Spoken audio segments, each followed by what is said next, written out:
Bom, pessoal, então boa noite. A gente vai começar aqui uma série de vídeos de revisões de física e matemática para o vestibular da UERJ. E é o seguinte: hoje nós vamos começar com conjuntos, função afim e função quadrática. Tudo bem? Então, olha só. A questão 1 aqui é o seguinte: ó, Pedro e Marta são os pais de Ana. A família quer viajar nas férias de julho. Pedro conseguiu tirar suas férias na fábrica do dia 4 ao dia 27. Marta obteve licença no escritório de 5 a 30, né? Do dia 5 até o dia 30. As férias de Ana na escola vão de 2 a 25, ou seja, do dia 2 até o dia 25. A família poderá viajar sem faltar às suas obrigações por quantos dias? É o seguinte, o que eu vou fazer aqui?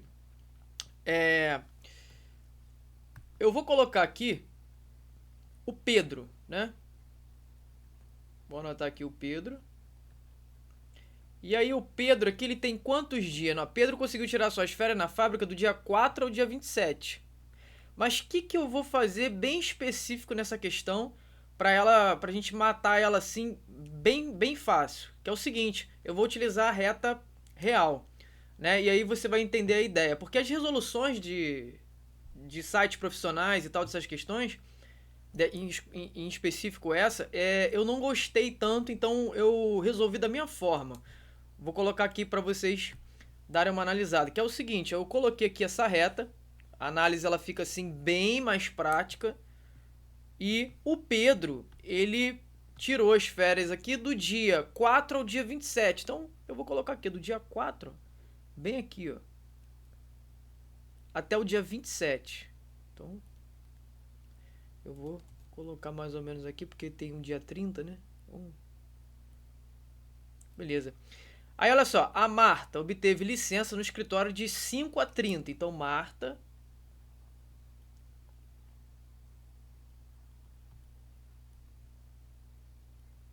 de 5 a 30. Eu vou colocar aqui, ó. Beleza. 5, que tá mais ou menos aqui depois do 4, ó. Até o 30, que tá depois do 27, tá vendo? Eu vou colocar aqui assim, mais ou menos.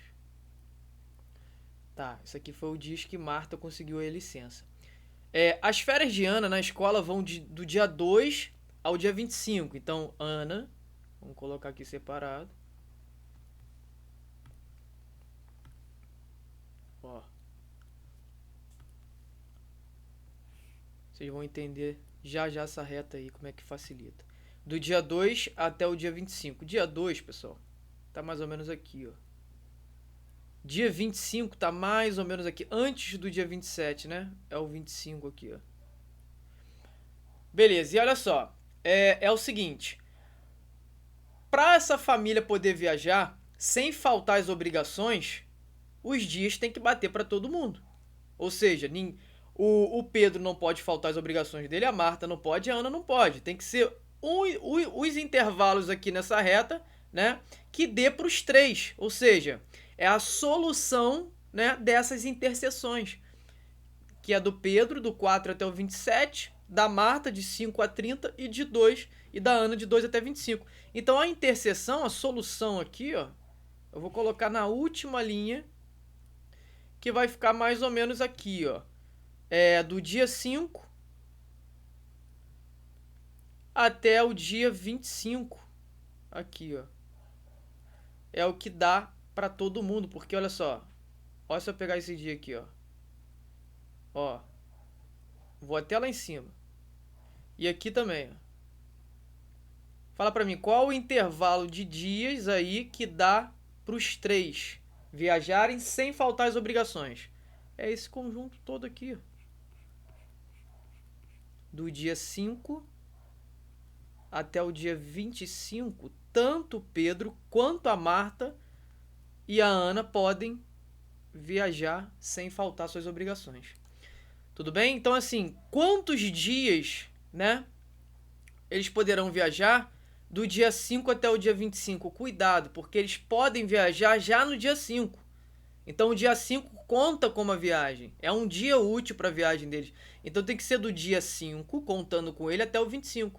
Então, se você botar num papel, numa linha 5, 6, 7, 8, 9, 10, 20, 25, tem quantos dias de 5 até 25? Né? Tem 21 dias.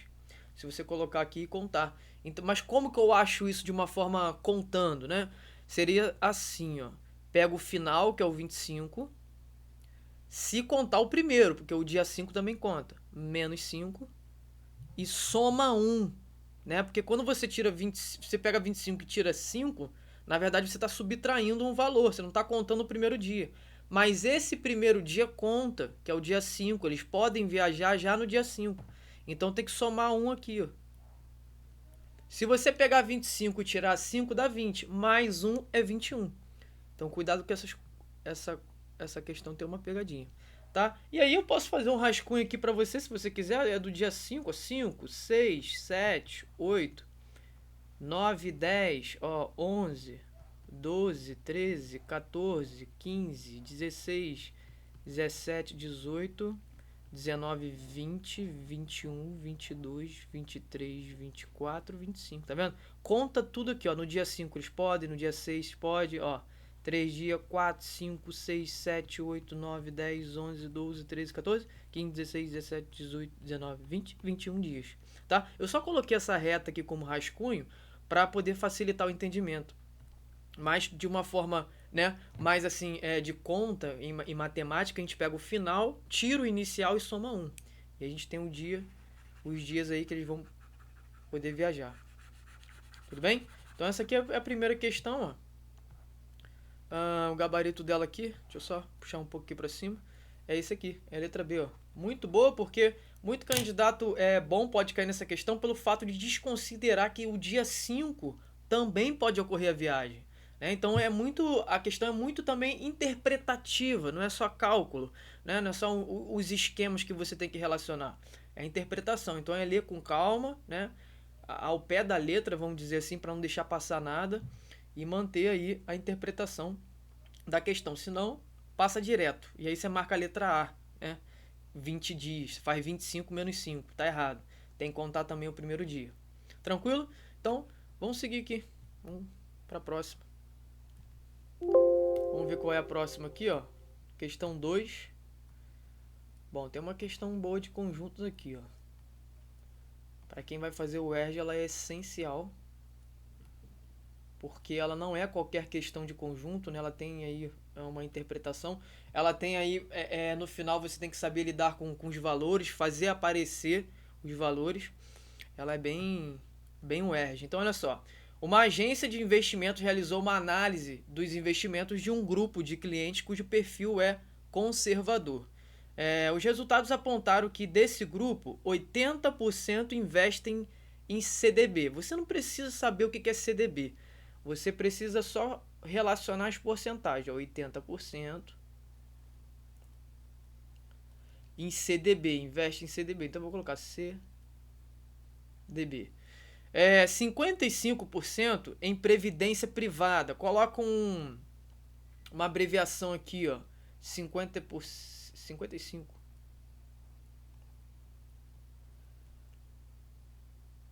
É o que? Previdência privada? Eu vou botar PP. P.P. Previdência privada. E 25% do tesouro direto. Então 25%. Ó. Tesouro direto. Vou colocar assim, tesouro direto. TD. Tranquilo? Vamos lá. A equipe de análise descobriu que 15% dos clientes operavam com essas três opções. Então, se eu colocar 15% aqui, vai estar relacionado a CDB mais PP mais TD. São essas três aqui. Só os 15%. Beleza. Cláudio é um funcionário dessa agência e dará início a um plano de ação voltado para apresentar novas opções de investimentos a esse cliente. Sorteando um dos clientes que participou da análise feita, a probabilidade desse cliente operar somente em duas das opções de investimento é igual a quanto? Bom, pessoal, a porcentagem em si já está como probabilidade. Aí você pergunta, por que, Luan? Porque a probabilidade nada mais é do que uma fração, né? O número de casos favoráveis pelo número de casos possíveis, ou seja, totais. E o total é 100%. E na própria alternativa já está por cento. O que é por cento? É dividir por 100. E isso já está na alternativa. Então, se você fizer a questão e só achar a porcentagem, já está suficiente. Porque as próprias alternativas já estão em probabilidade. Probabilidade, pessoal, é uma fração. Então, ali, ó, 15% já está 15 sobre 100. Né? 65% já está 65 sobre 100. Então, já está dividido, já está em forma de fração, que é um nome, né, mais assim técnico, que a gente chama de probabilidade. Vamos dizer, claro, tem toda lá a matéria de probabilidade, etc. Mas de uma forma bem geral seria uma fração. Então vamos lá, ó. O que eu vou fazer para resolver essa questão aqui? O que acontece, pessoal? 80% escolhem ali CDB, 55% previdência privada e assim por diante. Eu quero que vocês entendam o porquê que eu vou utilizar diagrama de Venn-Euler, né? Foi um matemático aí que esse diagrama dele é usado para resolver problemas de conjuntos. Por que isso, né? Por que essa ideia? Eu sempre gosto de perguntar, saber o porquê das coisas que a gente está fazendo. 80% CDB, 55% PP, né? Previdência privada. O que garante para a gente que a porcentagem das pessoas que estão em CDB também não podem estar em previdência privada? Pelo menos um pouco deles. Podem, né? Quem garante que aqueles 25% do Tesouro Direto não podem estar contidos também em previdência privada? Então, assim, isso é um pouco complexo de se pensar, e aí a gente utiliza para resolver esses problemas de um pode estar no conjunto do outro, o outro no conjunto daquele, o diagrama de Venn-Euler. Ele conserta, né, esse tipo de problema. Então, olha só, o que eu vou utilizar aqui, ó? Eu vou utilizar um diagrama para o CDB, ó. Eu vou utilizar o outro aqui, ó, para previdência privada. Deixa eu só melhorar aqui a interseção entre eles. E o outro aqui que eu vou utilizar, ó, é para o Tesouro Direto. Então aqui, Tesouro Direto. Beleza.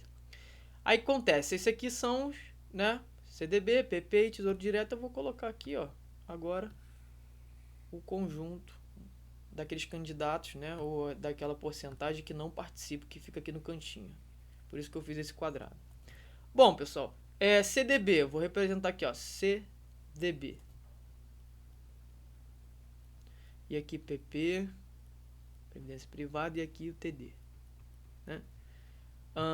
Vamos ver por onde começa o diagrama de Venn-Euler. Você vai sempre começar pela união, pela interseção dos três conjuntos. Você vai sempre começar pela interseção dos três conjuntos, que eu gosto de chamar de miolinho, ou seja, a interseção dos três. É isso aqui, ó, olha para a tela. É essa parte aqui, ó, tá vendo? Você vai sempre começar pelo meiozinho ali. Então, aquele meiozinho é a interseção de CDB, PP e TD. São os três. Né? E os três, ó, 15% dos clientes operavam com essas três opções. Ou seja, 15% está aqui. Ó. Tá ali naquele meiozinho aqui. Ó. Pronto, coloquei ele 15%. Tá um pouco pequenininho minhas interseções. Mas tá ali bem no meio, é 15%. Tranquilo?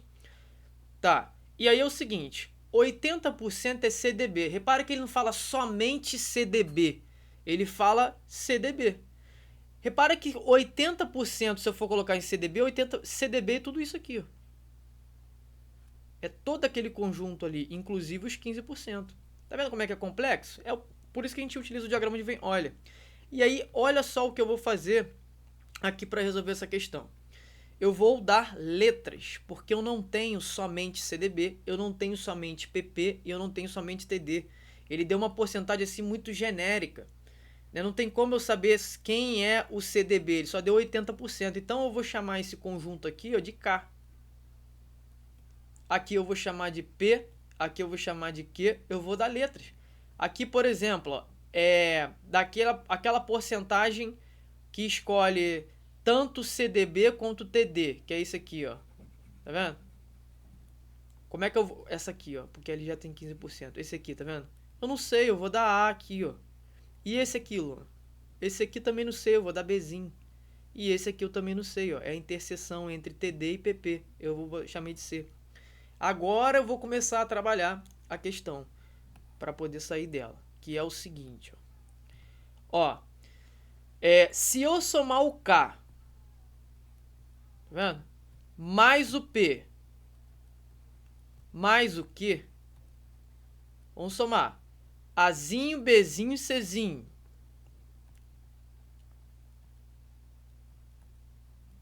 Mais o 15%. Então eu somei K, P, Q, Azinho, Bzinho e Czinho. Tá, e quando você faz isso daqui, ó, mais esse 15 aqui, por cento, você vê que você não consegue sair da questão. E é por isso, exatamente por isso que eu coloquei ela. Porque é uma questão diferenciada. Então, olha só, como é que sai dessa questão? Deixa eu apagar aqui que eu vou te mostrar. E olha só como é que ela é interessante. Pessoal, ele falou que CDB é 80%. Olha só o que eu vou fazer. Então, CDB é todo esse conjunto aqui, ó. Tá vendo? Então, ele é 80%. Eu vou somar o K, o Bzinho, o Azinho, o 15%, vai dar 80%. Ó, K mais Bzinho mais Azinho mais o 15%. Tudo isso que eu somei aqui, ó, tá vendo? Dá todo esse círculo aqui, ó. Todo esse círculo aqui, que é o CDB, que ele diz que é 80%. Então, eu vou igualar isso aqui, ó, a 80%. Tá vendo a saída? Agora, ó, quem é previdência privada? 55%. Previdência privada é todo esse conjunto aqui, ó. Eu vou somar o P, o B, o 15% mais o C. Ó, o P, o B, o 15% mais o C e vou igualar a 55%. Então, vamos lá, o P mais o Bzinho mais o Czinho mais 15%, certo? Vai dar o conjunto da previdência privada, que é 55%, ó, igual a 55%. Aí, olha só, falta aqui o TD, tá vendo? Esse TD, ele diz que é 25%, não tem problema aqui, ó. Agora, encontrando essa saída, a gente fecha a questão, ó. Vamos lá, ó, tá vendo? Esse aqui é o TD, tudo isso aqui é 25%. Então, eu vou pegar o Q, vou somar com A, vou somar com C e mais 15% tem que dar o 25%. Então, ó, Q mais Czinho mais o A mais o 15%, ó, vai resultar aqui em 25%. Agora sim, o que acontece agora? Como eu já coloquei as informações, eu posso apagar isso aqui está escrito aqui do lado. Agora, olha só, o que ele pede? Vamos na necessidade, do que ele quer. Sorteando os clientes que participou da análise feita, a probabilidade desse cliente operar somente em duas das opções. Pessoal, somente em duas das opções é esses conjuntos aqui, ó. Somente em duas das opções, somente. Ó, é esse conjunto aqui, tá vendo? É esse que é o Azinho, é esse que é o Czinho e é esse aqui que é o Bzinho, tá vendo? É só o Bzinho, é só o Azinho e é só o Czinho. Porque se eu for pegar todo esse conjunto aqui, ó, toda essa interseção aqui, tá vendo? O A mais o 15 já pega os três juntos, porque o 15 pega os três juntos. Ele falou, pessoal, somente, essa palavra aqui, ó, ela é rica em informação. Somente quer dizer que é só o conjunto que pega os dois. Só o conjunto que pega os dois é esse aqui, ó. Tá vendo? É esse Azinho aqui, ó, que pega tanto o K quanto o Q. é o Czinho também, ó, que pega, ó, só o Czinho, tá vendo? Só o Czinho, ó, pintando aqui, esse Czinho ele pega tanto P quanto Q, porque ele entra, o Czinho ele tá tanto, ele é a interseção do Q com P, ó, ele pega tanto o conjunto aqui, ó, desse que tá dentro do Q, do TD, quanto dentro desse Pzinho aqui que é o PP, ó, tá vendo? Esse Czinho tá em dois conjuntos, nesse e nesse, ó, aí ele pega os dois, o Bzinho também, ó, ele pega esse e esse. Por isso que ele quer essa resposta. Ele quer B mais o Azinho mais o Czinho. Então a resposta da questão é Azinho mais Bzinho mais Czinho. Então a gente vai fazer isso. Só que como é que eu vou achar Azinho mais Bzinho mais Czinho, né? Bom, eu vou fazer aparecer aqui, ó, a resposta da questão, tá? Somando tudo aquilo que tá ali. Então, olha só, K mais Bzinho mais Azinho mais 15. Então, vou colocar assim, ó, K mais Bzinho mais Azinho mais 15%. Mais Pzinho, P, né? Mais B, vamos embora. Mais C mais 15%. Mais Q, mais Czinho, mais Azinho, mais 15. Pessoal, é o seguinte. Se eu somar tudo isso aqui, 80, 55 com 25, dá quanto? 160, não é? Vamos conferir aqui na calculadora. 80 mais 55 mais 25, dá 160.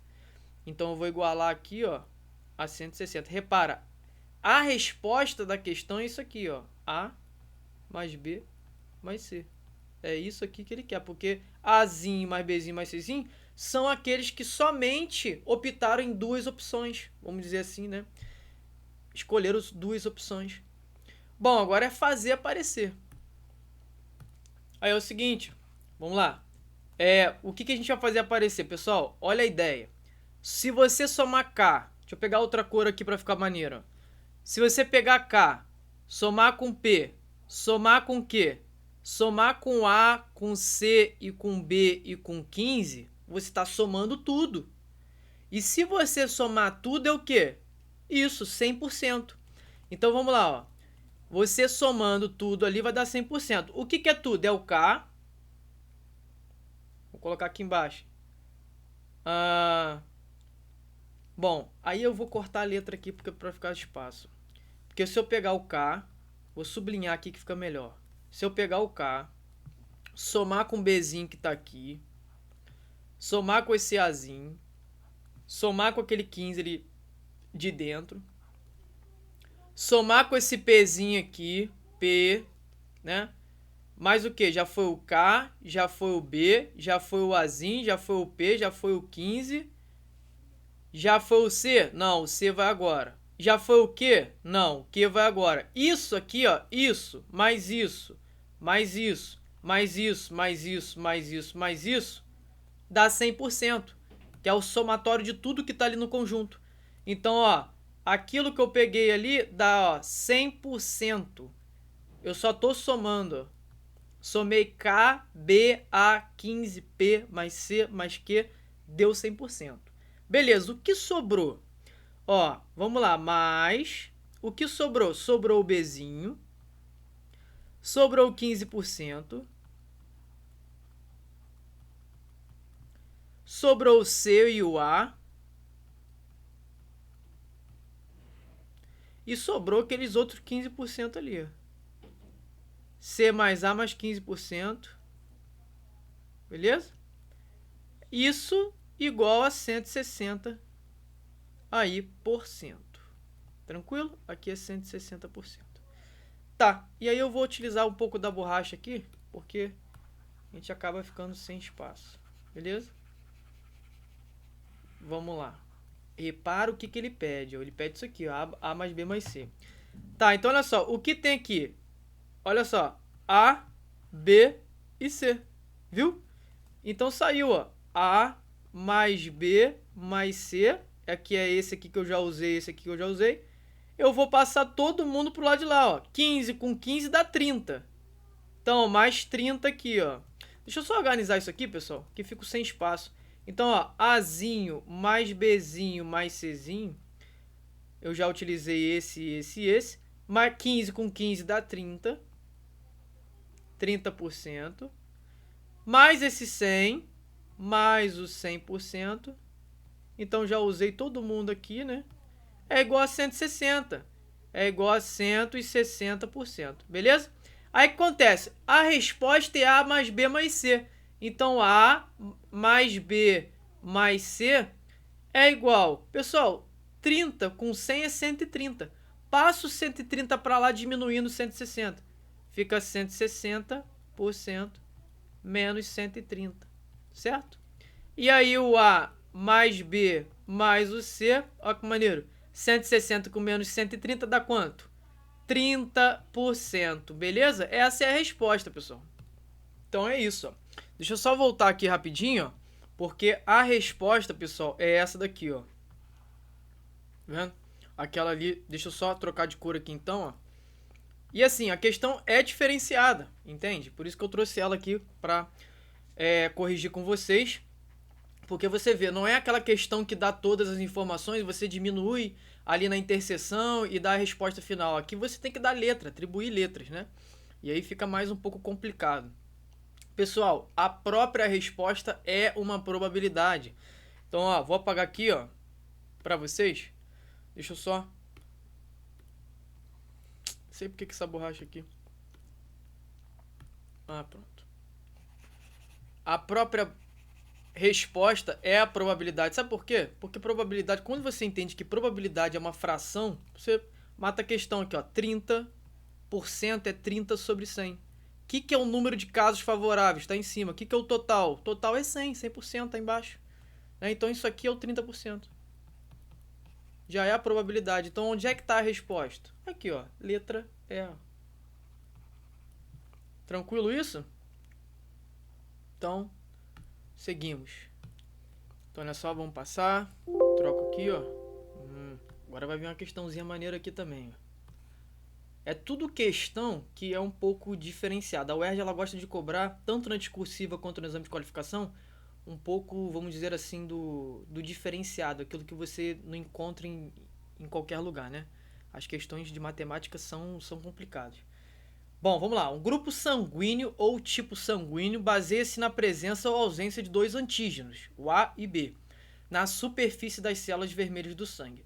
Como dois antígenos estão envolvidos, os 4 tipos sanguíneos distintos são tipo A, né? Apenas o antígeno A está presente. Tipo B, apenas o antígeno B está presente. Tipo AB, né? Ambos os antígenos estão presentes. E tipo O, nenhum dos antígenos está presente. Foram coletadas amostras de sangue de 200 pessoas e, após análise laboratorial, foi identificado que em 100 amostras está presente o antígeno A, em 110 amostras a presença do antígeno B e em 20 amostras nenhum dos antígenos está presente. Ao comando, dessas pessoas que foram submetidas à coleta de sangue, o número das que possuem o tipo sanguíneo A. E aqui, ó, se você não interpretar, vai errar. Ó, o tipo sanguíneo, cuidado para você não confundir com o antígeno, porque AB tem os dois antígenos. Ele não fala antígeno, ele fala o tipo sanguíneo. O tipo A é só tipo A, é somente A para você utilizar no diagrama de Venn-Euler. Então, olha só. Deixa eu tentar aqui, ó, subir um pouco. Tem um recuo aqui. Ih, papo, tem um espaço bom aqui, hein? Que eu vou fazer o seguinte. Eu vou colocar dois conjuntos, que é o tipo A, ó, e o tipo B, ó. Tipo A e tipo B. Alô, por que você não vai colocar o tipo AB? Ah, porque ele tá aqui, ó. Ele tá no meio, rapaz. Então aqui, ó. Vamos lá, ó. Deixa eu colocar aqui, ó. Porque aquela interseção aqui, bem aqui, tá vendo? Essa interseção aqui é o A e o B. E o A e o B é tipo sanguíneo? Isso, AB. Então, olha só. Aqui é o A, aqui é o B, aqui é o A e aqui é o B. E aqui não é nenhum, tá vendo? Aqui não é nenhum, nem A nem B. O que acontece? Vamos ler as informações. Ó. Foram coletadas amostras de 200 pessoas, o total, e após análise laboratorial, foi identificado que 100 amostras está presente o antígeno A. Em 110 amostras, a presença do B. Para aí. Ó, aqui em A e B, ao mesmo tempo, ou seja, aqui, ó, lembra que eu falei que a gente começa pelo miolinho? Não aparece. Não tem informação. X. Não sei quem é os dois ao mesmo tempo, certo?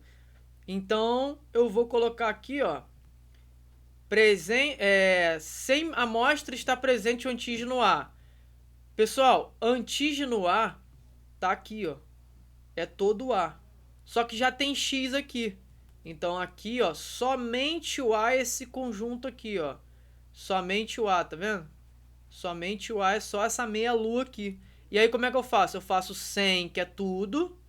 100 amostras está presente no antígeno A. E tiro X. Aqui é 100 menos X. Beleza? Alô, e lá no B, ele fala, ó, em 110 amostras a presença do antígeno B. Em 110. Só que o B é tudo isso aqui, pessoal. Tá vendo? O B é tudo isso.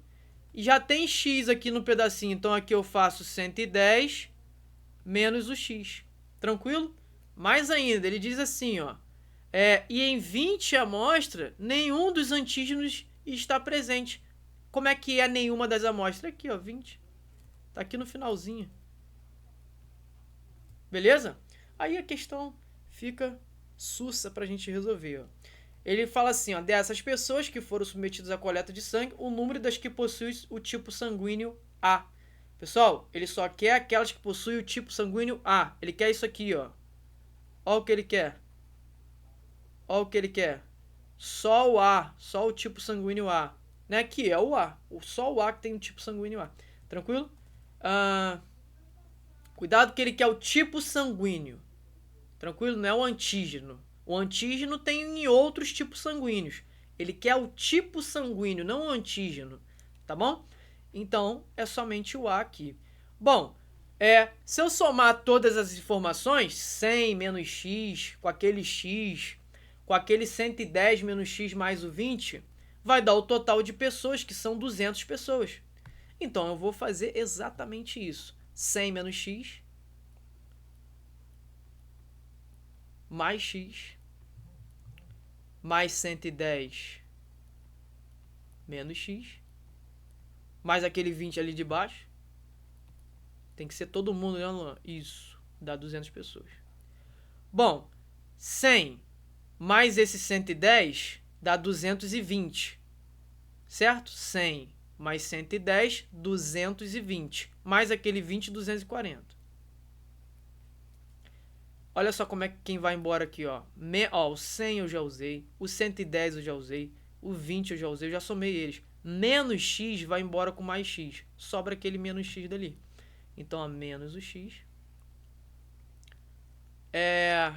100 mais 110. Tem alguma coisa aqui, ó. 210, né?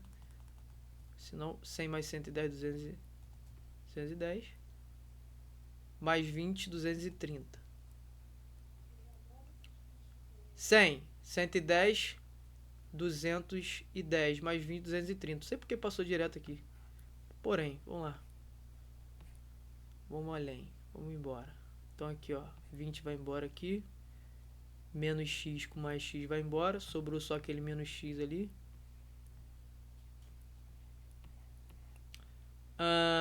230 menos X dá 200. X é 30, né? Mas vamos fazer conta aqui, ó.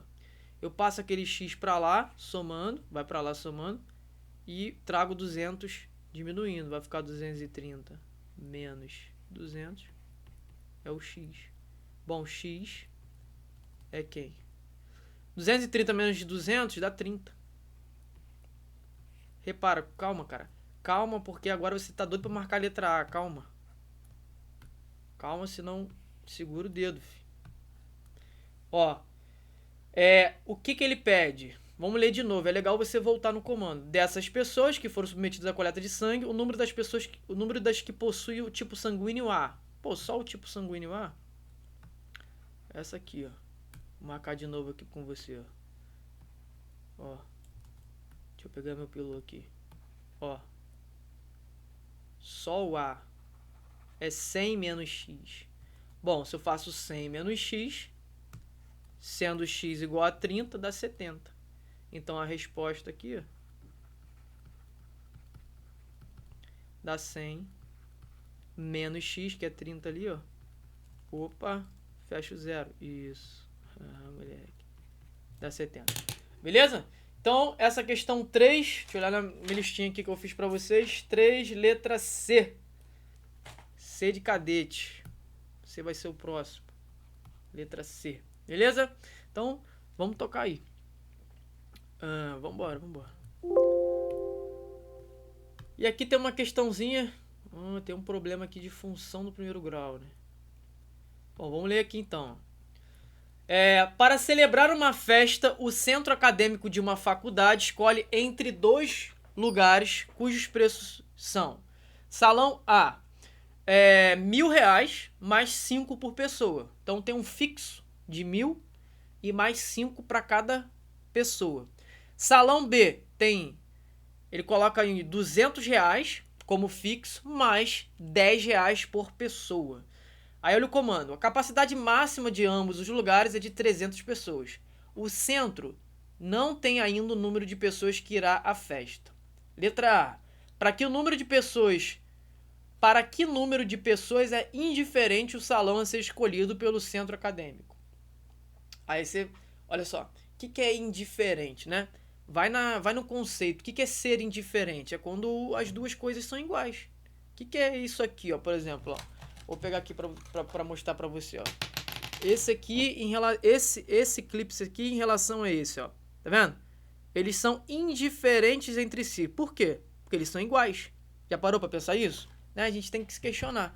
Então, pro salão A, ele ficar indiferente do salão B em relação ao valor, os valores têm que ser iguais. Então, como é que eu vou deixar um valor igual ao outro? Eu vou montar a função A do salão A, eu vou montar a função do salão B e vou igualar. Quando eu igualo as duas funções, vai me resultar um valor no qual vai deixar tanto o salão A quanto o salão B, financeiramente falando, indiferente. O preço vai ser o mesmo. Então, é isso que a letra A pergunta.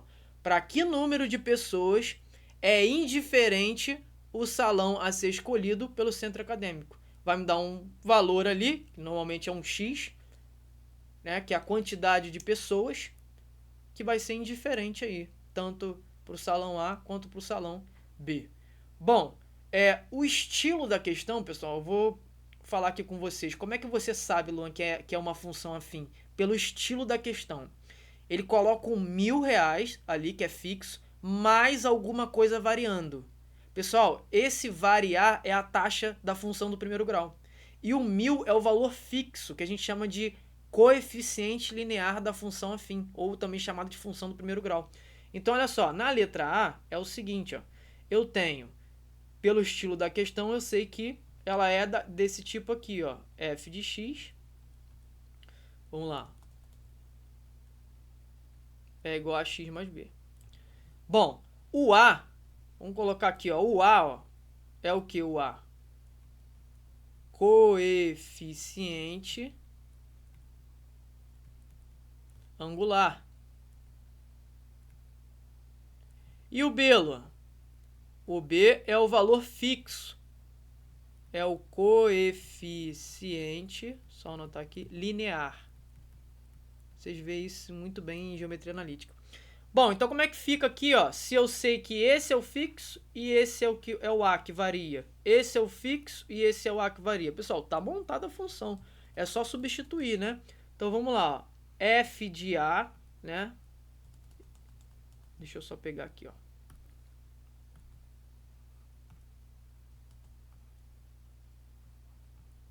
Função do salão A é igual. Ó, AX mais B. Mas quem é meu A? Minha taxa de variação, que é 5 por pessoa, né? X é o número de pessoas. Então fica assim, ó, 5 que multiplica X mais o valor fixo, que é 1000. Pronto, eu tenho a função do salão A. Vamos para a função do salão B. É igual a... Qual é o valor fixo? 200. Mais alguma coisa que varia, que é a taxa de variação, que é meu coeficiente angular da reta, que fica 10x mais 200. Beleza? Agora, para essa função A e a função B ficar indiferente, é para elas ficarem iguais. O que é indiferente? É que uma coisa é igual a outra. Então, eu vou igualar f de A igual a f de B. Ou seja, f de AX igual a f de BX. Bom, quando eu faço isso, eu igualo assim, ó, 5x mais 1000 é igual a 10x mais 200. Repara, x é o número de pessoa porque ele fala 5 por pessoa, por multiplicado. Aqui, ó, 5 por pessoa, aí tá aqui a pessoa. O número de pessoas tá aqui, x, ó. 10 por pessoa aqui, ó. Por pessoa, tá multiplicado pela quantidade de pessoas, é o x.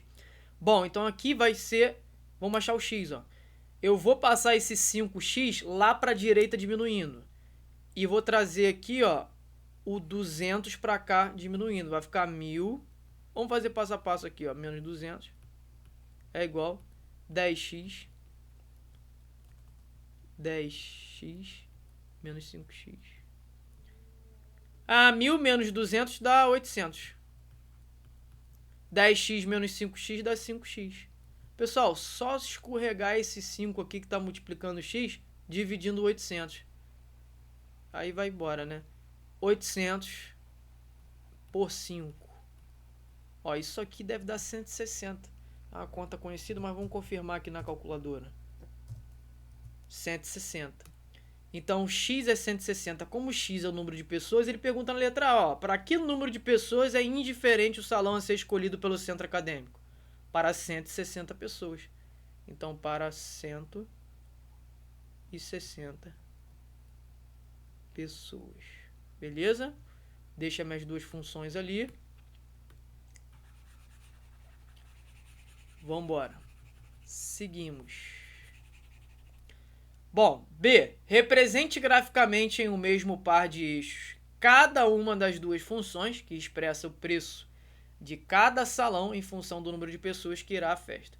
Que salão deve ser escolhido caso o número de pessoas presentes na festa seja maior do que o número obtido no item A? Então, para qual salão eu vou escolher, né? Quando o número de pessoas for maior do que 160 pessoas. Então, qual salão é mais vantajoso economicamente? Salão A ou salão B? Né? Então, eu vou tentar aqui relacionar em um gráfico e nós vamos conseguir, que é o seguinte. Deixa eu ver se tem algum espaço aqui. Não tem espaço, não tem problema. Né? Mas eu vou fazer aqui, ó. Exatamente aqui. Não deu espaço, a gente arruma um espaço. Simples. Ó. Bom, no eixo Y é o valor. Então, eixo Y aqui eu coloco só uma representação do RS. E aqui o número de pessoas. Número de pessoas. Beleza? Eu sei que as funções vão se igualarem, né? Vão se igualar aqui quando eu tenho 160 pessoas. Então, eu vou colocar um 160 bem aqui assim, mais ou menos. Ó. Bem aqui. E quando eu cruzar essas funções. Pessoal, como é que eu monto um gráfico, hein? Dessa função A e da função B? Como é que a gente monta?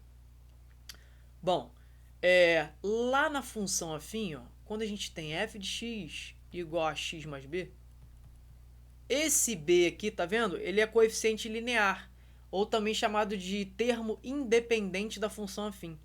Bom, ele é o valor que corta o eixo y, que intercepta o eixo y, beleza? Então, por exemplo, se eu tiver uma função que tem um b igual a 4, tá aqui, ó, 4. Eu tenho que colocar a função começando no 4. Então, B é sempre onde a função está iniciando. Ou onde ela está interceptando o gráfico no eixo Y. Aí, olha só. Olha o A. tá começando aqui onde? No 1000, né? É um valor fixo de 1000, começa com 1000, paga 1000, começou, e vai 5 por pessoa. Então o A, ele tá aqui em 1000, ó. Vou até trocar de cor aqui, mais ou menos aqui em 1000. E o B tá aqui começando em 200, ó. Beleza? Repara o seguinte, quanto maior o coeficiente angular, né, que é a taxa de variação, mais inclinado é a reta, mais inclinada é a reta da função afim. Então, por exemplo, aqui, ó, quem é mais inclinado aqui? A taxa de variação aqui, o coeficiente angular, né? O 5 ou o 10? Qual vai ser a reta mais inclinada? Aquela que tem maior coeficiente angular, que é a 10x. Então, o cara que está começando no 200, ó, tem uma reta mais inclinada, porque tem uma taxa de variação, um coeficiente angular maior. Então, ele vai mais ou menos fazer isso aqui, ó. Já aquele, ó, mais ou menos aqui assim, né, para não ficar tão inclinado também. E aí, ó, já aquele que tem lá os 5x, ele tá menos inclinado. Eu vou colocar ele de vermelho, ó. Ele tá menos, ele tá mais ou menos aqui assim, ó. Beleza?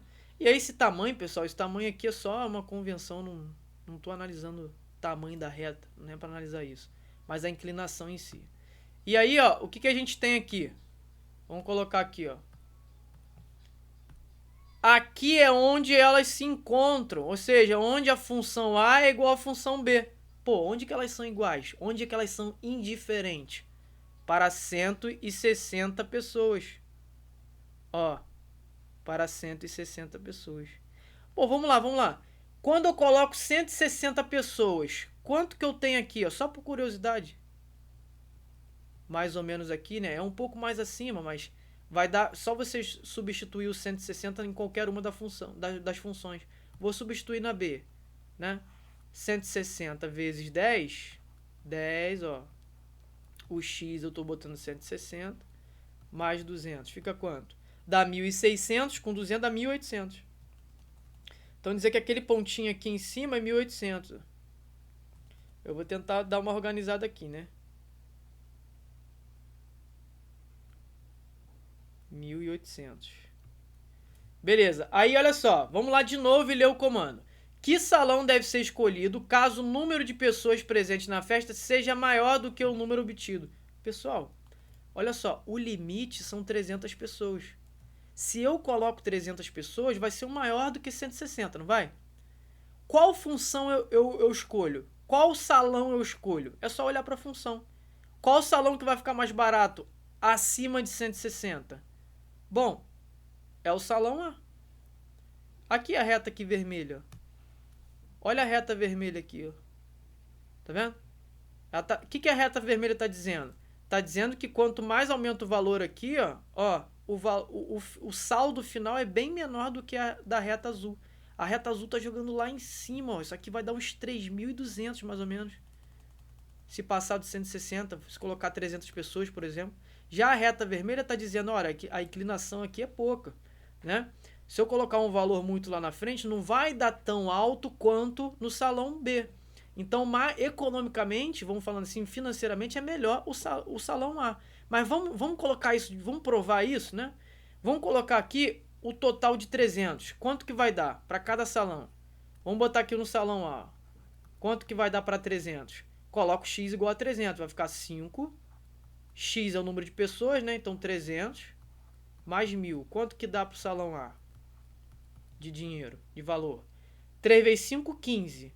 Com 2, 0, 1.500. Com mais 1.000, 2.500.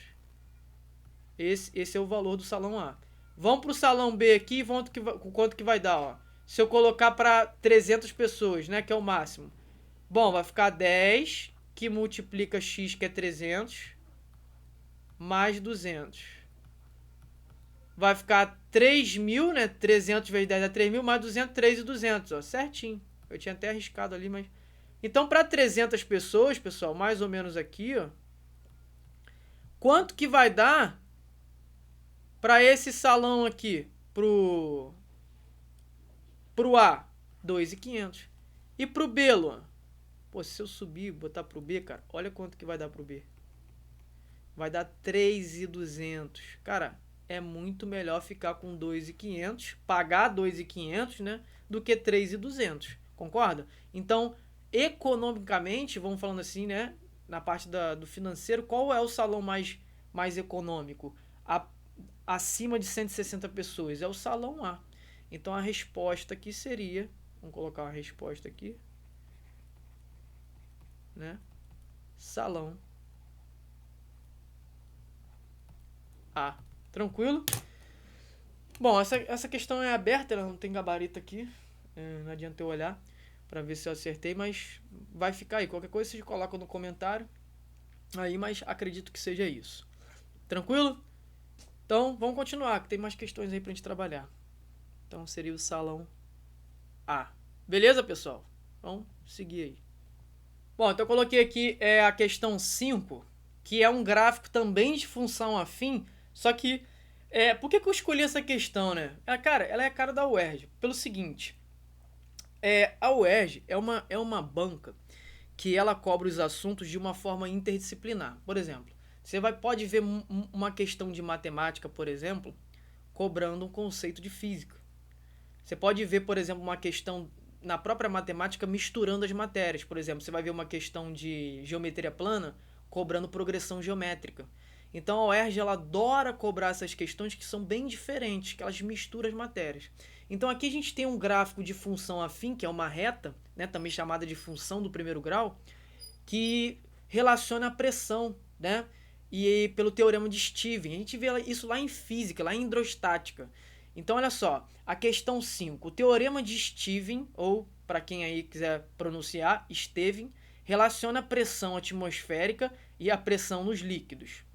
Para um líquido homogêneo em equilíbrio, e esse equilíbrio é o equilíbrio hidrostático, cuja superfície está sob a ação da pressão atmosférica, a pressão P, exercida em um ponto submerso qualquer do líquido, em relação à altura da coluna de líquido, é dada por uma função polinomial do primeiro grau, né?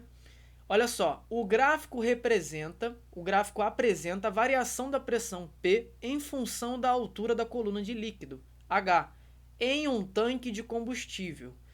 Pessoal, apesar de ter conhecimento aqui de física, essa questão é uma função do primeiro grau, tá?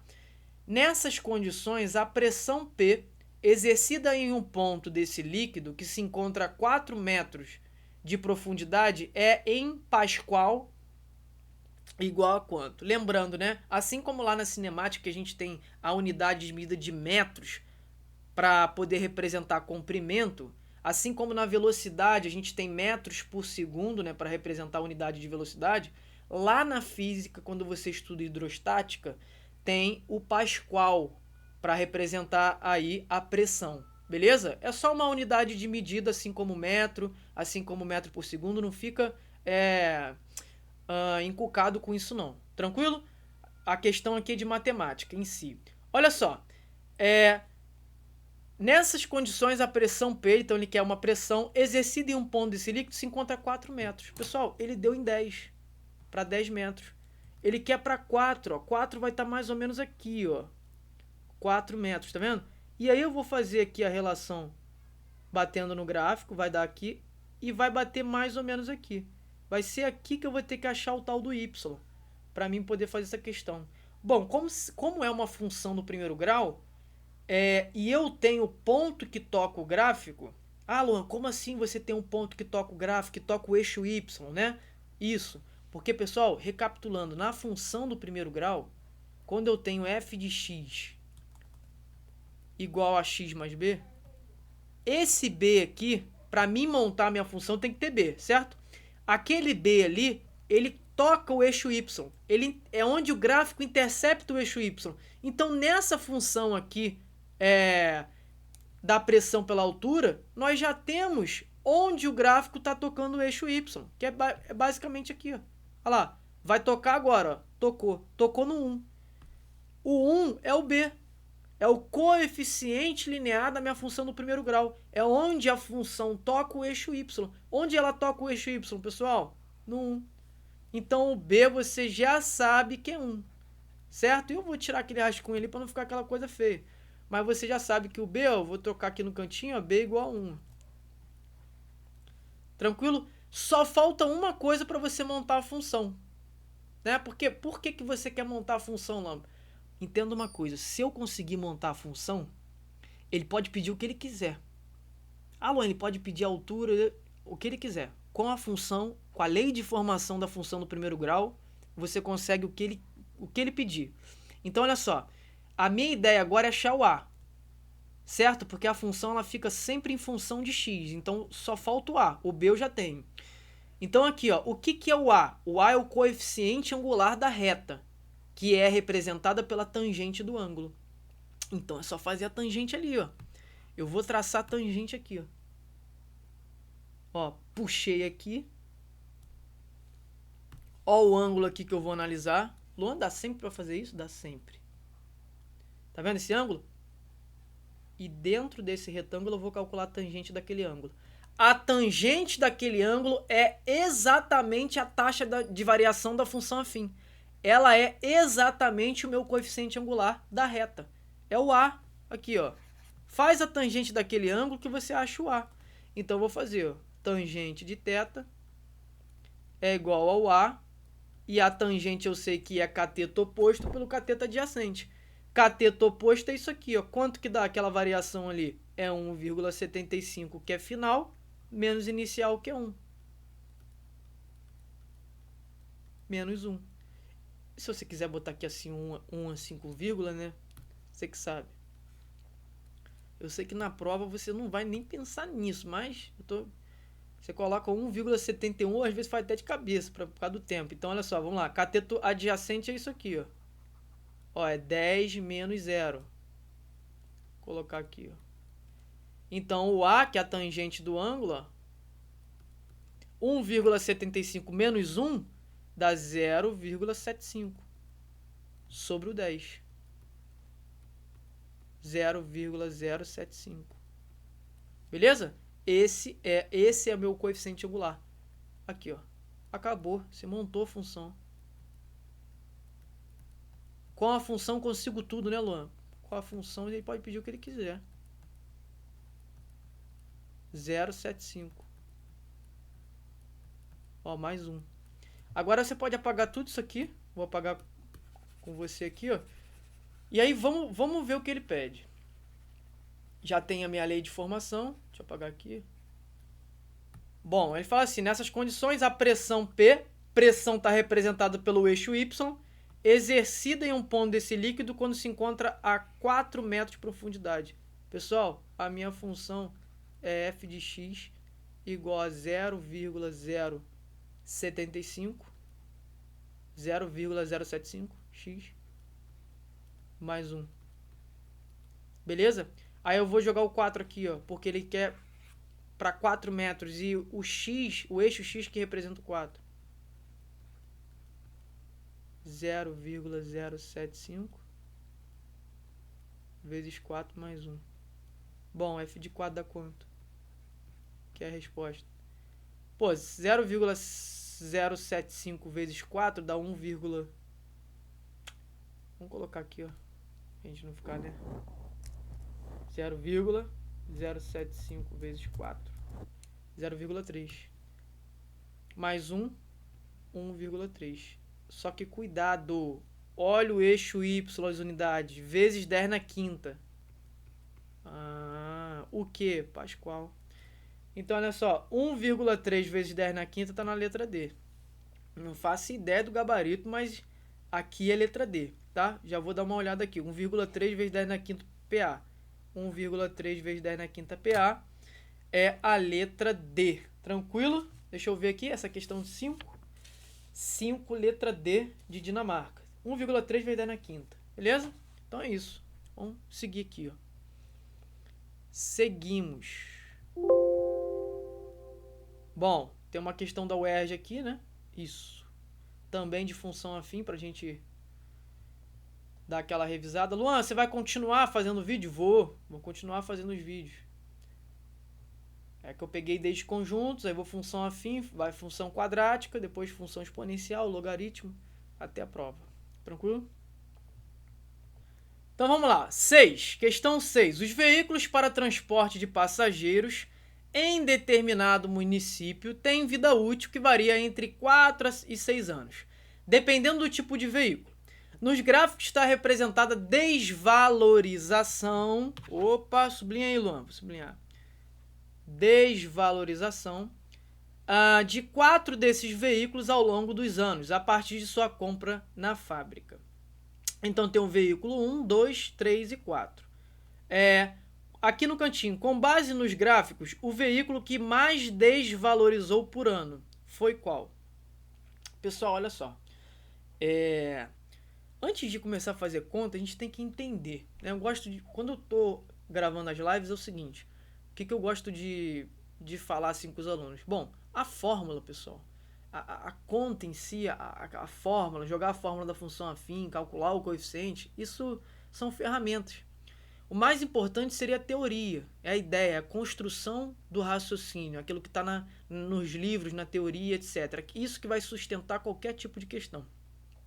A fórmula, eu costumo dizer que é uma ferramentazinha que tem no cantinho, em que em algum momento você vai precisar dela para poder resolver a questão, né? Se apoiar nela para poder resolver a questão. Então vamos lá, vamos entender aqui o que essa questão quer. O que o elaborador quer nessa questão. Bom, desvalorizar o veículo, como é que isso pode ser representado em um gráfico de uma função afim? Pelo decrescimento da reta. Você concorda comigo que quanto mais decrescente essa reta mais desvaloriza? Bom, ia fazer uma analogia aqui, mas vamos seguir aqui dentro da matéria, porque quanto mais inclinado, pessoal, essa reta vamos dizer, mais inclinada, mais acentuado é a taxa em que ele está tratando. Então vamos supor que a reta ela seja pouco inclinada. Então a intensidade do que ele está tratando, do que ele está pedindo é pouco. Vai, Luan, inclina mais ela, inclina. Então estou inclinando mais, a desvalorização está aumentando. Inclina mais, Luan, está desvalorizando mais. Né? Quer dizer que naquele intervalo de tempo, aquele carro desvalorizou muito. A taxa é muito maior quando o gráfico, a reta, é mais inclinada. Se você inclinar mais e mais, é mais desvalorizado o carro. É mais desvalorizado esse automóvel. Então, o que representa essa inclinação da reta? O que seria essa taxa de desvalorização? Seria o nosso coeficiente angular da reta, da função afim. Então, tá vendo como é que você tem que entender para antes de sair correndo e jogar na fórmula? A fórmula é a última coisa. Então, vamos lá, vamos entender o gráfico aqui, ó, o veículo 1. Ó, deixa eu pegar uma cor aqui diferente. O veículo 1 é o seguinte aqui, ó. Repara na unidade, tá aqui em 1.000, né? Em R$1.000, né? Por valor ali de base R$1.000. Então, 75, na verdade, o veículo é R$75.000. E o início é onde o gráfico toca o eixo Y. Falei isso, né? Na questão anterior. Aqui está começando no 75. Quer dizer que você foi lá comprar o carro e ele custa 75 mil. Mas conforme sai da loja, a gente sabe, né? Saiu da loja, vai desvalorizando. Vai desvalorizando, passa o tempo, vai desvalorizando. Passaram aqui 5 anos e aí, ó, agora o veículo custa 25 mil. Ou seja, quais desses veículos aí mais desvalorizou durante o tempo aí da análise? Olha só, fecha aqui cada um do gráfico aqui, ó. Fecha esse e fecha esse aqui e esse último aqui. Você vai ver qual dos gráficos está mais inclinado, né? Tem um decrescimento porque ele pede uma desvalorização. Bom, a tangente do ângulo. Aqui o θ. Para diferenciar, eu vou colocar aqui alfa. Para diferenciar o gama e para diferenciar o beta. Então, quais desses aqui são mais inclinados? Vão ser uma maior taxa de desvalorização. Tudo bem? Então, pessoal, olhando para o veículo 1, faz a tangente do ângulo. Tangente de θ. Que é igual ao cateto oposto, ó. 75 menos 25 dá quanto? Tiro 5 ali, dá 50. Sobre o cateto adjacente, que é 5. 5 anos. E aí, isso aqui é uma desvalorização, um valor negativo. A reta é decrescente também. Isso aqui dá menos 10. Bom, aqui é menos 10. Será que tem outro aí maior do que esse menos 10? Vamos ajeitar aqueles menos 10 ali. Vamos lá, o 2. Gráfico 2 aqui, veículo 2. Bom, vamos fazer a tangente de alfa. Por isso que eu botei cada ângulo diferente para cada um para diferenciar. 60, né? Cateto oposto pelo cateto adjacente. 60 menos 10 dá 50. Sobre 4. Isso aqui vai dar uns 12,5. Essa conta é conhecida. Ó, 50 sobre 4. 12,5. Então aqui é menos 12. Ó, por enquanto é o veículo 2. Vamos no terceiro. Vamos fazer a tangente agora. No terceiro é de gama. É uma letra grega, né? Então vamos lá. Vai dar cateto oposto 50 menos 14. Vai dar 36. Chutei, hein? Acho que não dá não, mas vamos lá. 50 menos 14 dá 36 certinho. Aqui é negativo. Coloca aqui, ó. E o cateto adjacente é 6. Aqui, menos 6. Até agora, quem tá ganhando aí, quem tá desvalorizando mais é o 2. Vamos 4. Bom, 4 é cateto oposto pelo cateto adjacente. 36 menos 16 é 20. Então, vou fazer a tangente de beta. 36 menos 16 é 20. Sobre 4. Isso aqui é 5. Menos 5, né? Porque é um decrescimento. Bom, dentre eles, qual desvalorizou mais? O veículo 2, tá? Que custou inicialmente 60 mil e no final de 4 anos passou a ser avaliado ali em 10 mil reais. E valorizou mais do que os outros. Tudo bem? Então a resposta aqui, ó, seria... A resposta é, na verdade, não seria, mas é a letra B. Tá? O veículo 2. Deixa eu só analisar aqui para ver se está correto. É 6, letra B, que é o veículo 2. Beleza? Então, vamos seguir, pessoal. Vamos fazer a questão aí. Aqui, uma questão de função do segundo grau. Vamos começar a função do segundo grau agora. Bom, deixa eu aumentar aqui para ficar bacana para vocês. Beleza. A figura representa no plano cartesiano a trajetória de uma bola que foi chutada a partir do ponto P, que tem coordenadas menos 5 e 0, localizado no chão, e seguiu uma trajetória parabólica até bater na parede, no ponto Q, 0 e 2. Se não houvesse parede, a bola seguiria sua trajetória até o ponto R, 1 e 0 no chão. Beleza? Admitindo-se que a trajetória descrita pela bola é modelada pela função quadrática, e aí pela função quadrática f de x igual a x² mais bx mais c, então ele quer o valor de a mais b mais c. Né? Qual é o valor de a mais b mais c? Ou seja, a mais b mais c é igual a quanto? Pessoal, olha só. É o seguinte. Aquela curva ali é chamada parábola. Beleza? E a gente estuda isso em função do segundo grau, né? Ou também chamada função quadrática. São esses sinônimos aí, tá? Se você procurar aí qualquer vídeo no YouTube, vai estar ou função quadrática ou função do segundo grau. Tranquilo? Tá. Aí, olha só. Como é que eu vou achar essa soma A mais B mais C? Bom, colocando aqui a minha função do segundo grau, a lei de formação, f de x é igual a ax ao quadrado mais bx mais c. Colocando isso daqui, é o seguinte. Olha os pontos ali no gráfico. Ele deu o ponto Q, ele deu o ponto R e ele deu o ponto P. Pessoal, se você for aquele ninja, sabe aquele ninja? Que olha a questão e já dá o gabarito? Que é o seguinte, ó. O 1, ele é elemento neutro da multiplicação. Qualquer número que você multiplicar por 1 vai ser ele mesmo. Então, olha a ideia. Se eu jogar o x igual a 1, vai ficar a vezes 1, vai dar a. B vezes 1 dá b. E o c é o termo independente, não multiplica ninguém. Então, se eu jogar a coordenada que tem 1, vai dar exatamente o valor. A mais b mais c. Você viu que essas questões normalmente de vestibular não tem tanto tempo, né? Ou às vezes tem, mas o tempo a gente sabe que é precioso. Então a ideia, pessoal, não é ficar demorando tanto para fazer a questão. Então, por exemplo, joga a coordenada aqui 1 e 0. O que é aquela coordenada 1 e 0? O que significa R?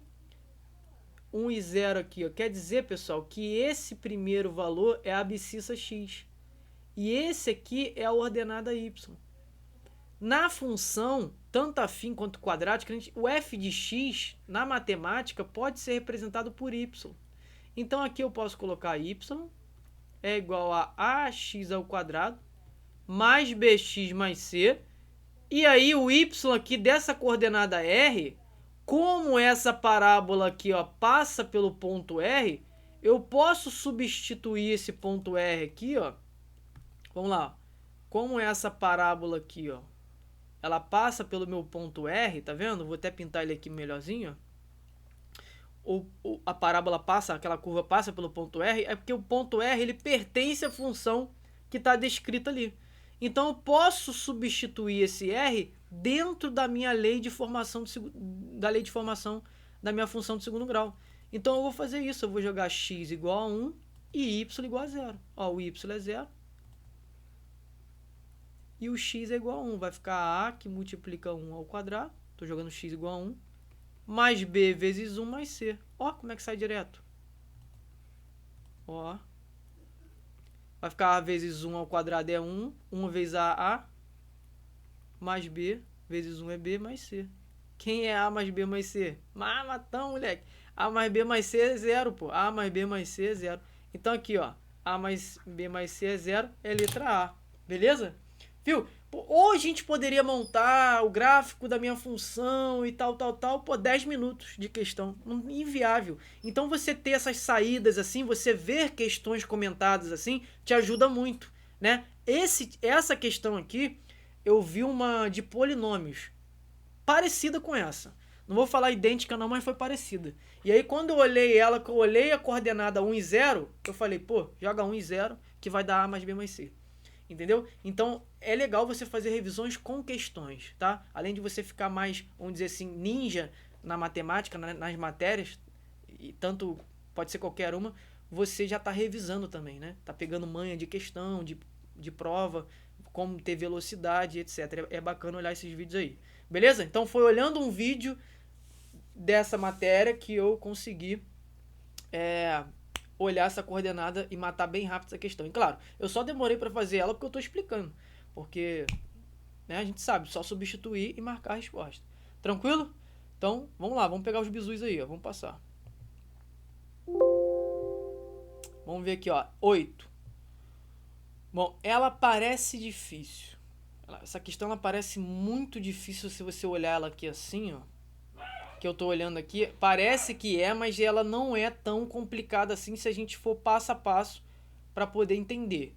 Tranquilo? Então, vamos lá. Ó. Deixa eu colocar um pouco aqui para cima e vamos lá. Em relação ao sistema cartesiano de eixos ortogonais com origem 0, 0, um avião se desloca em linha reta de O até o ponto P, mantendo-se sempre o ângulo de inclinação de 45 graus com a horizontal. A partir de P, então a partir de P, que está aqui, ó, a partir de P, o avião inicia a trajetória parabólica dada pela função f de x igual a menos x ao quadrado mais 14x menos 40, com x e f de x em quilômetros. Ao atingir o ponto mais alto da trajetória parabólica, no ponto V, o avião passa a se deslocar com altitude constante em relação ao solo, representado na figura pelo eixo X. Então tem o gráfico aí, tem tudo que está acontecendo aí, toda a situação, e o comando diz assim, em relação ao solo, que seria isso daqui, ó, o eixo X, ó, do ponto P daqui do ponto P para o ponto V, então daqui assim, mais ou menos, até aqui assim, ó, essa altura que ele pede, ó, a altitude do avião aumentou, ele quer isso aqui, ó, quanto que foi isso aqui, essa variação? É isso que ele pede. Bom, a gente tem que achar a coordenada do ponto P e a coordenada do ponto V, que é o vértice da função do segundo grau. É o ponto de máximo. Bom, aqui é o seguinte. Olha que bacana aqui, ó. Tá vendo esse avião quando ele decola com 45 graus? Aqui, ó. O cara que inventou essa questão é um artista. Olha só. O cara ele colocou exatamente aquele avião com 45 graus partindo da origem do sistema de eixos cartesianos. Pessoal, aquela reta ali que eu pintei de azul, ela tem um nome na matemática, ela se chama bissetriz dos quadrantes ímpares. E toda bissetriz dos quadrantes ímpares tem a sua ordenada igual à sua abscissa. Os valores de y são iguais aos valores de x. Então, na minha função, quando eu coloco y igual a x mais b, fica uma função bem característica dessa bissetriz dos quadrantes ímpares.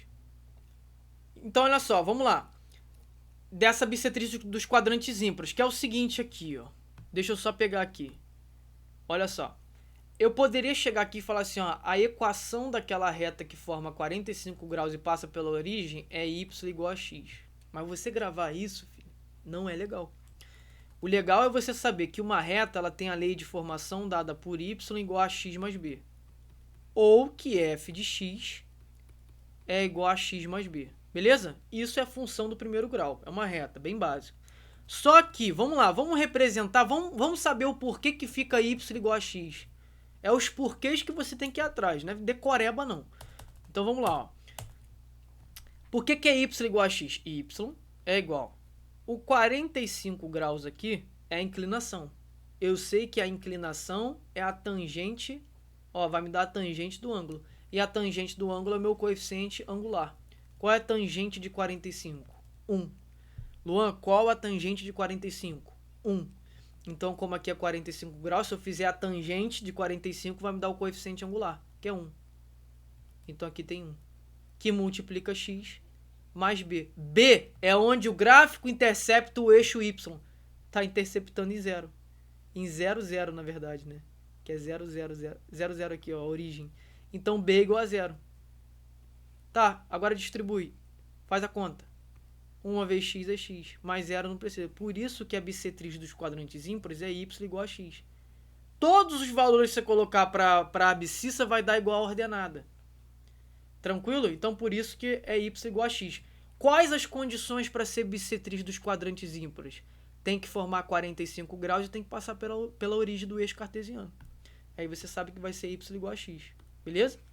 Bom, agora você sabe qual é a equação e você sabe por quê. Agora vamos lá. Esse ponto P, se a gente achar a coordenada dele e achar o V, quanto que é daqui para cá e quanto que é daqui para cá, é só fazer a diferença, que é isso aqui, ó. Matou a questão. Então vamos lá. Ó.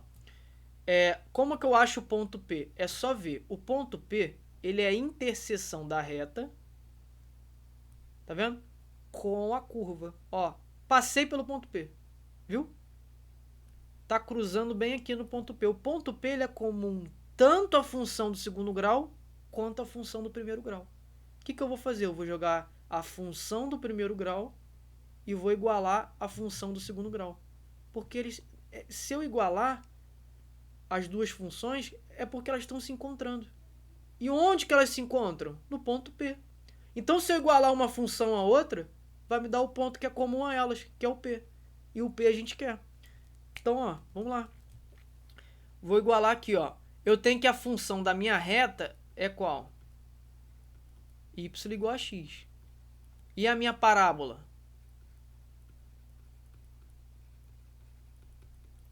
É menos x ao quadrado. Na verdade, eu vou colocar aquele f de x como y. Menos x ao quadrado. Mais 14x. Menos 40. Beleza? Agora eu vou igualar uma com a outra.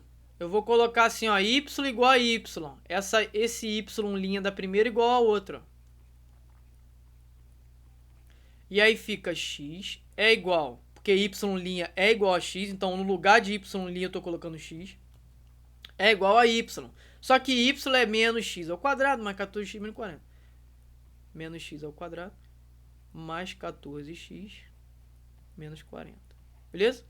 Bom, o que eu vou fazer? Eu vou jogar esse x pra lá diminuindo. Vai ficar 0, porque o x foi pra lá, menos x ao quadrado, mais 14x, menos x, que foi pra cá. Esse x foi pra lá diminuindo. Menos esse 40 aqui, pessoal. Aí fica assim, ó, 0 é igual menos x ao quadrado, mais 13x, mais 13x menos 40. Né? 14x menos x dá 13x. Bom, tem uma funçãozinha do primeiro grau aqui, ó, do segundo grau. Eu só vou, né, consertar ela aqui, colocar no padrão, ó, mais 13x menos 40 é igual a 0. Bom, calculo o quê? O x, porque se eu vou achar o que ali, né? Se eu achar o x do ponto P, eu sei que o ponto P está em cima da bissetriz dos quadrantes ímpares, daquela reta. E em cima daquela reta, se ela é bissetriz dos quadrantes ímpares, o x é igual a y. Achando o x, eu já acho o y, que é a altura. Então, vamos embora. Ó, o que eu vou fazer aqui? Vou calcular a minha raiz aqui, ó. Meu resultado daquela equação ali, né? Que são os zeros dela, ó. Mais 13x menos 40 igual a 0. Bom, tem aqui os parâmetros, né? A, B e C, que o pessoal gosta de chamar também de coeficiente. O A, ele tá junto do x ao quadrado, então o A é menos 1. O B, ele tá junto do x, então o B é 13. E o C é o termo independente, que é o menos 40, tá vendo? E assim, olha só, deixa eu só apagar aqui. E o delta, lembra do delta? Para quem não lembra, delta é B ao quadrado menos 4AC. Ah, Luan, tem como fazer por soma e produto. Pode fazer se você quiser aí para ver se vai dar. Então vamos fazer aqui, ó. B é 13 ao quadrado, 169. Menos 4 vezes o A, que é menos 1, vezes o C, que é menos 40. Então, delta é igual a 169. Menos com menos, aqui, ó, menos 4 com menos 1, multiplicado vai dar mais 4, vezes menos 40. Pessoal, 4 vezes menos 40 dá menos 160. Então, ó, menos 160, que é igual a 9, se eu fizer essa conta. Delta é igual a 9. Se eu tirar a raiz de delta, fica igual a 3. Beleza? Ah, então raiz de delta é 3, Luan. Isso, raiz de delta é 3. E aqui é o seguinte, ó. Agora eu tenho que fazer aqui... Deixa eu tentar descer aqui. Já fiz aqui o delta. Vamos fazer agora achar as raízes. X é igual a menos B, mais ou menos raiz de delta, sobre 2 vezes o A, ó. Então, x é igual a menos o B, que vai dar menos 13, mais ou menos raiz de delta deu 3, sobre 2 vezes o A. O A é menos 1, vezes 2, dá menos 2. Vamos ter dois valores. Certo? Que vai ficar aqui menos 13 mais 3 é menos 10, sobre menos 2. Isso é 5. E tem menos 13 menos 3, menos 16, sobre menos 2. Vai dar 8.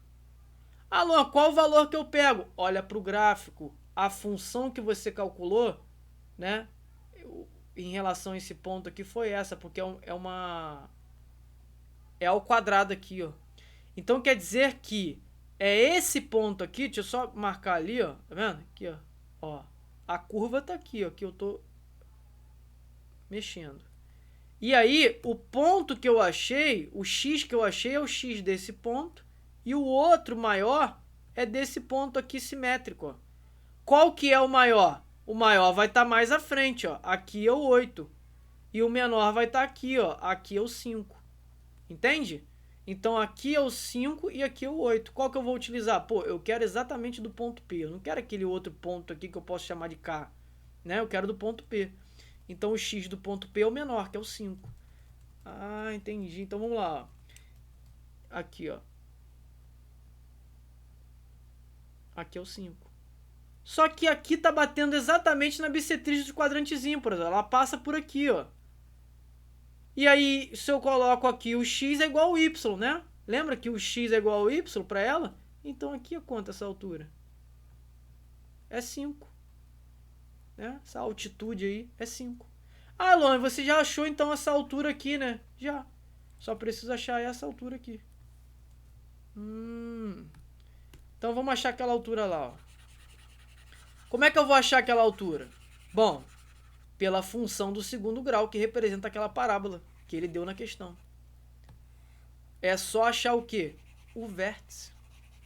Achando o y do vértice, que é aquele ponto de máximo lá, ó, vai estar o x do vértice e o y do vértice, que é o vértice da parábola, você mata a questão. Então, ó, vamos fazer aqui, ó. Achar esse v aqui. Eu quero exatamente isso daqui, ó. Ó o que eu quero. Essa altura aqui. É a altura. Eu não quero o valor que está aqui de x. Eu quero a altura. A altura é quem? A altura. Isso. É y do vértice. Porque quando você pega o vértice para dar uma analisada nele, quais são as coordenadas do vértice? Y do vértice e x do vértice. X do vértice, se você colocar aqui, não vai adiantar nada. Mas, para sua informação, que pode cair na prova, x do vértice é calculado por menos b sobre 2a. E o y do vértice, ó, é menos delta sobre 4a. Você não quer x do vértice, você quer a altura. A altura é representada pelo eixo y. Você quer o y do vértice. Calcula. Menos delta sobre 4a. Qual é o delta dessa parábola aqui, dessa curva? Você vai atrás dele. Delta eu sei que na matemática é b ao quadrado menos 4ac. Delta é igual... Qual é o b dessa função aqui? É aquele que multiplica o x, é o 14. Se eu elevar ao quadrado, vai dar 1... Vamos ver aqui.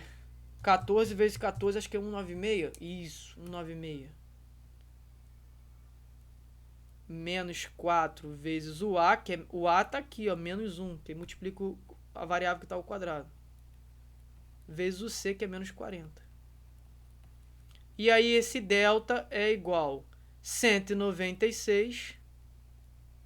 Pô, menos 4 com menos 1 vai dar mais 4. Então dá mais 4 que multiplica o menos 40, tá vendo? Então o delta é igual a 196 menos 160. Como assim, Luan? 4 vezes menos 40 é 160. Então o delta é igual ao que? 196 menos 160 dá 36. Então o delta deu 36. E o y do vértice é exatamente menos delta. Então vai dar menos 36. Sobre 4 vezes o a. 4 vezes menos 1 dá menos 4. Isso é 9. 36 por 4 é 9. Então quer dizer que toda essa altura aqui, Luan, é o y do vértice, né? Isso, ó. Tudo. Dá 9. Então tudo dá 9. Então aqui eu tenho essa altura toda aqui como 9. Ó, deixa eu traçar aqui. Ela daqui pra cá é 9. Tá, e você sabe que de vermelho aqui é 5. O que ele pede em relação ao solo do ponto P para o ponto V? A altitude do avião aumentou o quê? Bom, do ponto P para o ponto V é essa altura aqui, ó. Ó, vou subir. Tô subindo. Quanto que dá essa altura toda aí? Quanto que dá daqui, do ponto em relação ao ponto P até o ponto V? Quanto que dá essa altura aqui? Dá tudo, ó, vamos lá, para quem não enxergou, hein? Dá tudo, que é 9, menos esse 5. Se eu pegar tudo que é 9 e tirar esse pedacinho aqui, ó, que é 5, que representa 5, eu tenho exatamente esse pontinho, essa variação aqui, ó, que é 9 menos 5, vai dar 4. Então esse pedacinho aqui, ó, daqui para cá, é 9, que é tudo, menos o 5. Né? Aqui também é 5, ó, para cá, ó, é a mesma altura. É 5. Falta quanto para 9? Falta 4. Então aqui é 4. Beleza? Então é exatamente aqui assim, ó. Aqui vai dar 4. E 4 está em qual alternativa aqui? Deixa eu só passar aqui o vermelho. Letra D. Beleza? Então a questão 8 é a letra D. Vamos lá, vamos ver se acertou aqui. É a questão 8. 8, letra D. 4 quilômetros. D de Dinamarca. Beleza? Vamos lá. Faltou só colocar aqui, né? 9. Bom, vamos seguir. Ó, tem uma questão da UERJ aqui, já que a gente tá fazendo... UERJ dia 18, né? Dia 18 agora é o UERJ, então vamos fazer umas questõezinhas da UERJ também. Repara, pessoal, que eu tô colocando o UERJ e estilo UERJ, beleza? Ó, vamos fazer essa questão. No plano cartesiano a seguir estão representados o gráfico da função definida por f de x igual a x ao quadrado mais 2, com x pertencente aos reais e os vértices dos quadrados adjacentes, A, B, C, D e D, M, N, P. Observe que B e P são pontos do gráfico da função f e que A, B, D e M são pontos dos eixos coordenados. Desse modo, a área do polígono ABCPNM, formada pela união dos dois quadrados, é... Ele quer isso aqui, ó. Deixa eu grifar aqui para vocês.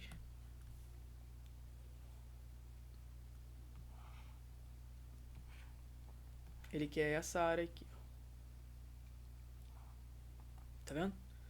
Essa área aí que ele quer, ó. Isso tudo aqui, ó.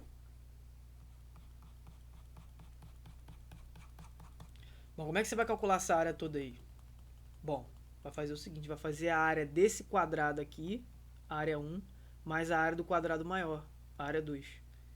Para você achar a área de um quadrado, você precisa só do lado dele. E o lado dele vai ser representado pela função do segundo grau. Beleza? Então vamos lá. Pessoal, se você souber um pouco de translação, esse é um pouco de aprofundamento, mas vamos lá. Se você souber um pouquinho de translação de gráfico, você consegue matar essa questão assim, ó, muito rápido. Por quê? Vamos lá. Eu vou passar aqui para vocês, caso venha uma questão. Vamos ver. Ah, Luan, veio uma questão muito capciosa na UERJ e eu não sabia como fazer. Pessoal, o gráfico da função a gente chama de função primitiva ou elementar. Como assim, Luan? É o gráfico da função origem, aquela x ao quadrado. Como é que é o gráfico dela? Porque quando a gente faz translações, né? Você faz isso mais em ensino superior.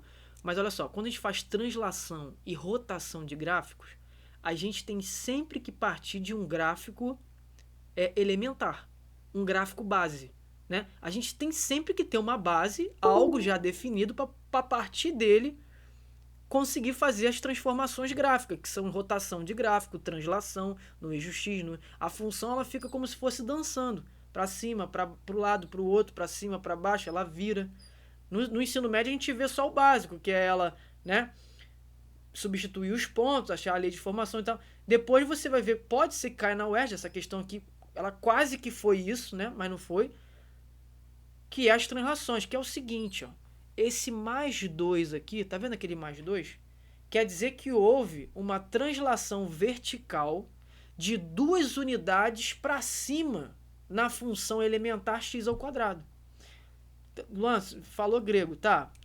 A função x ao quadrado é isso aqui, ó.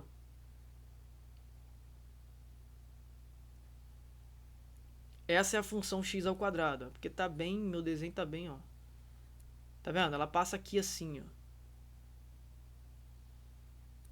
Pronto, melhorou. Ela passa bem ali no... É porque eu tenho toque, eu vou ter que ir até ficar bom. Tá, deixa eu desenhar aqui, eu já volto.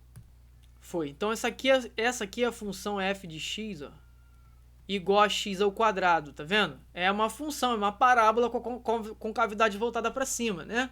Só que aí sofre uma translação vertical de 2 unidades para cima, no eixo y. Ela dá uma subida, pessoal. Ela vai 1, 2 unidades. Quando você faz isso, ela vem para cá, ó. Tá vendo? Ela deu essa subidinha aqui. Essa subidinha é esse mais 2 aqui, ó. Quer dizer que ela subiu 2 unidades, ó. Tá vendo? Isso aqui representa, ó, 2 unidades que a função x ao quadrado elementar sofreu. Ela sofreu uma translação de 2 unidades vertical para cima. Então aqui a nova função é f de x, x ao quadrado mais aquelas 2 unidades. Entendeu? É esse mais 2 aí. Ah, Luan, se fosse menos 2, aí seria para baixo da origem. Ela ficaria lá no menos 2. x ao quadrado menos 2. Ela bateria aqui, ó, no menos 2, ó. Né? A bundinha dela, assim, a concavidade dela. Então, o que acontece? Sabendo isso, você já sabe que ela subiu 2 unidades. Aí você já tem a área do primeiro quadrado.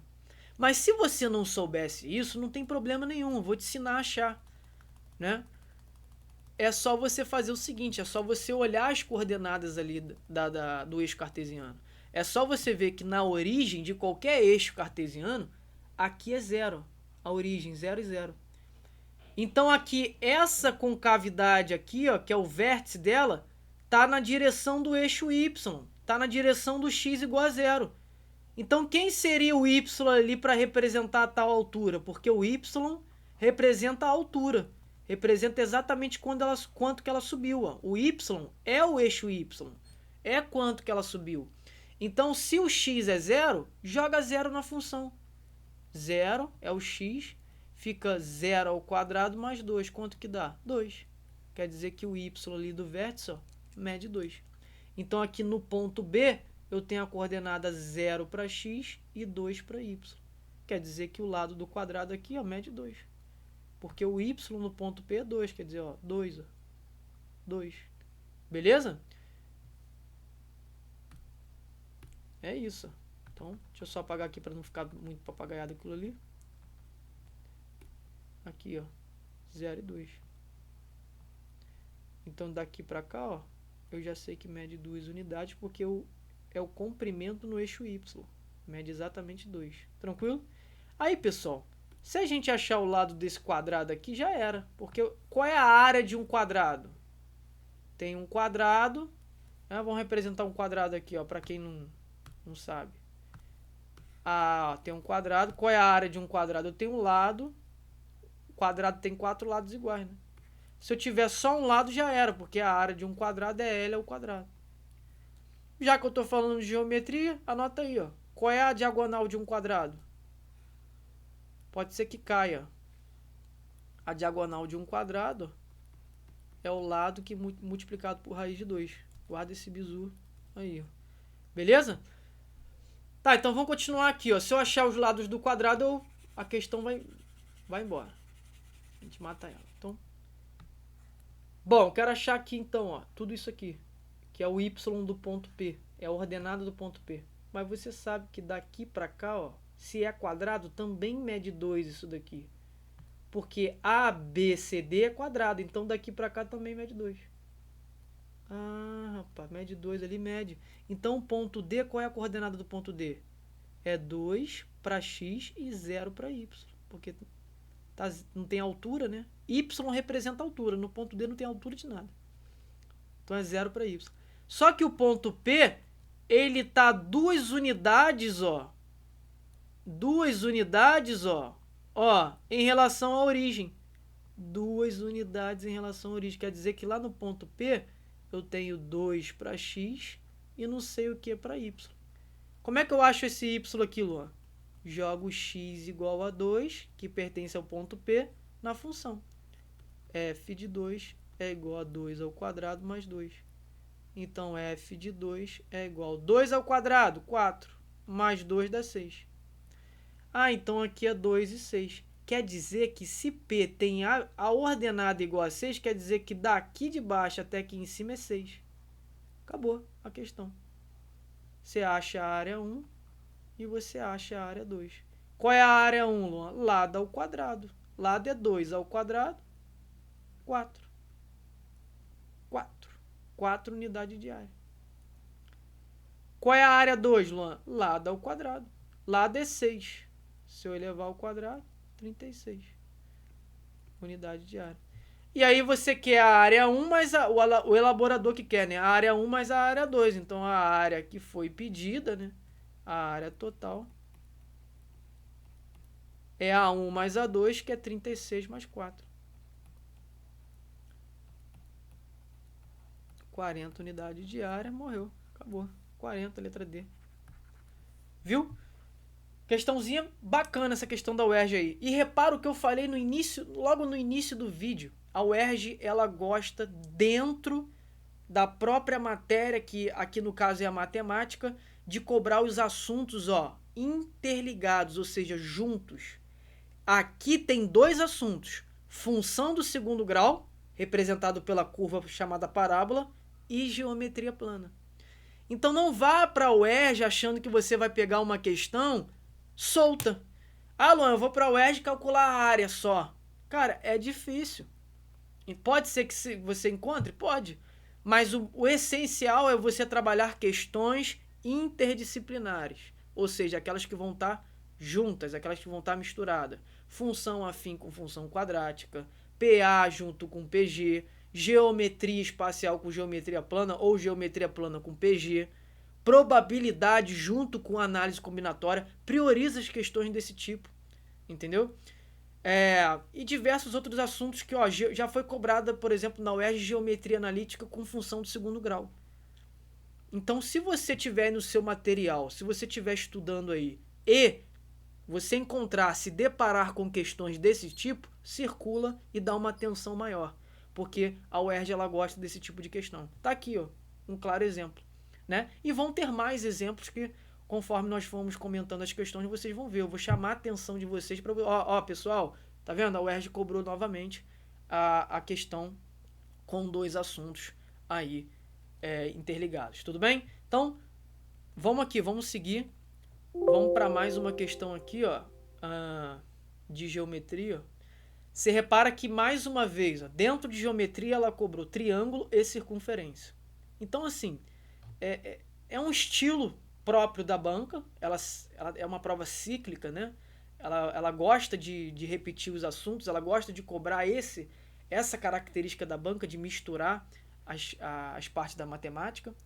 E aí, ó, por exemplo, círculo e circunferência, círculo e circunferência é uma parte da matemática dentro de geometria plana. Triângulos já é outra. Lei dos cossenos, que a gente vai utilizar nessa questão, já é outra. Então tá tudo junto, entendeu? Então vamos lá, ó. A figura ilustra 3 circunferências de raio 1, 2 e 3. Calma, para. Luan, qual é o raio de cada uma? Aí você tá no automático. Vamos lá. Você tem que parar para se questionar. Por que o raio de uma é maior que a de outra? Faça a pergunta para você, né? Por que o raio de uma é maior que a outra? Porque uma circunferência ela é maior que a outra, né? Tem uma maior que a outra. Então a circunferência maior aí na questão, ela tem um raio maior. Pode ser muito bobo e óbvio, mas às vezes você não se questiona disso. Tem candidatos que não se questionam. A circunferência intermediária, ela tem um raio intermediário. A menor circunferência, ela tem um menor raio. Beleza? Então a figura ilustra 3 circunferências de raio 1, 2 e 3, tangentes 2 a 2 no ponto M, N e P. Certo? Aí o comando, o comprimento do segmento de reta MN é igual a raiz quadrada de... Bom, eu particularmente eu adoro as questões da UERJ, porque são questões assim para pensar muito, né? E assim, o elaborador, ele tem uma criatividade assim gigante. Eu não vejo tanta questão bem criativa assim, porque olha o que a gente tem que fazer nessa questão. Olha só. Ele quer MN, né? Cara, o cara que inventa isso aqui, ele... Meu Deus do céu, ó. E aí, olha só, pessoal. Ó, aqui tem um ângulo, ó, θ. Só que esse θ, ele é θ tanto para esse triângulo pequenininho, tá vendo? Quanto para esse triângulo maior. E olha que mais interessante, você só consegue calcular θ pelo triângulo maior. E você utiliza θ no triângulo menor. É maneiro demais o estilo das questões da UERJ. Então, olha só. O que eu vou fazer? Vou colocar o raio de cada uma, né? Ó. Aqui, o raio da maior, que seria daqui pra cá, ó. Dá quanto? Dá 3. É o maior raio.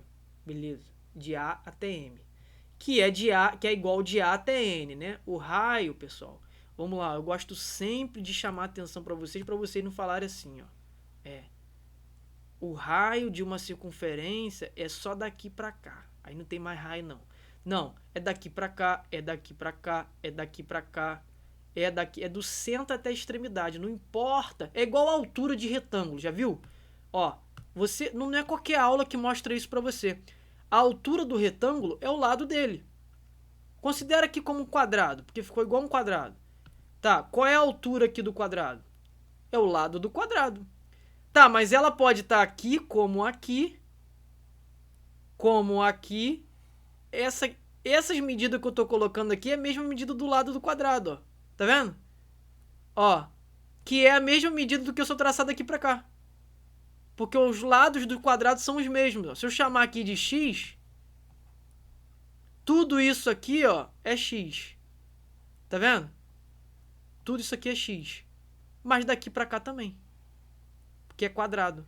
4 lados iguais. Então, todo esse segmento que tá aqui dentro é x. Aqui é x. Aqui dentro é x. Ó, tudo isso aqui. Tá vendo? E na horizontal também, ó. Tudo isso aqui é uma medida de x, ó.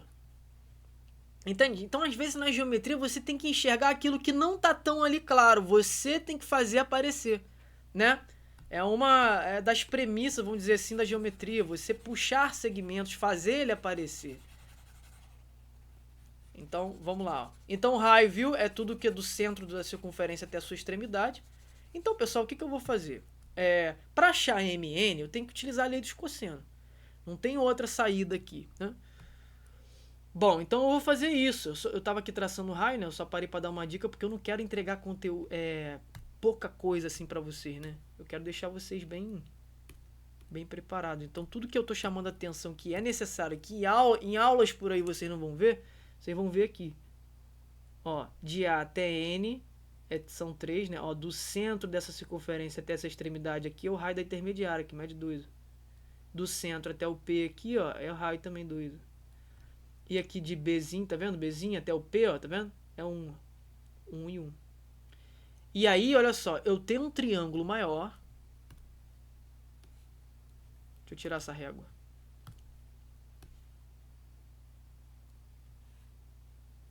Mais ou menos assim. Tem um 90 graus lá em cima no B, ó. Ó. Aí ele aqui 90, tá vendo? B, ó. E aqui tem o A. E aqui tem um C, né? Aqui é o θ, tá bem no A aqui. E aqui eu não preciso desse ângulo, beleza? Bom, eu vou achar o cosseno desse θ, para utilizar a lei dos cossenos, por isso que ela tem esse nome, lei dos cossenos, porque tem cosseno. De A até C, tudo isso aqui, ó, é 3 mais 2, que dá 5. De A até B é 3 mais 1, que dá 4. E de B até C, dá quanto? 3, ó. 2 mais 1, 3. Olha lá, triângulo pitagórico. 3, 4, 5. Acho o cosseno. Lembra do que é cosseno? Cosseno de um ângulo é cateto adjacente. Cateto adjacente sobre a hipotenusa. Qual é o cosseno? Qual é o cateto adjacente ao ângulo? O que é cateto adjacente? Não é aquele que está colado com o ângulo. Qual é aquele que está colado com o ângulo? É o 5? Não. O 5 é a hipotenusa. A hipotenusa está de frente para o ângulo de 90. Quem está de frente para o ângulo de 90 aqui? 5. Então 5 não é cateto adjacente, é a hipotenusa. Quem é o cateto adjacente aqui é o 4. Ó. Ah, 4 está aqui. Ó. E quem é o cateto? Quem é a hipotenusa? É o 5. Tá aí o cosseno. Tendo o cosseno em mãos, já calculado, você vai achar MN. Lembra da lei dos cossenos? Luan, não lembro. Não tem problema, filho, se você não lembra. Eu vou chamar sua atenção aqui para você fazer um resumo aqui, ó. Resuminho aqui da lei dos cossenos. Anota aí que eu vou apagar, hein? Porque senão eu fico sem espaço. Se você não sabe. Resumo, ó. Lei dos cossenos.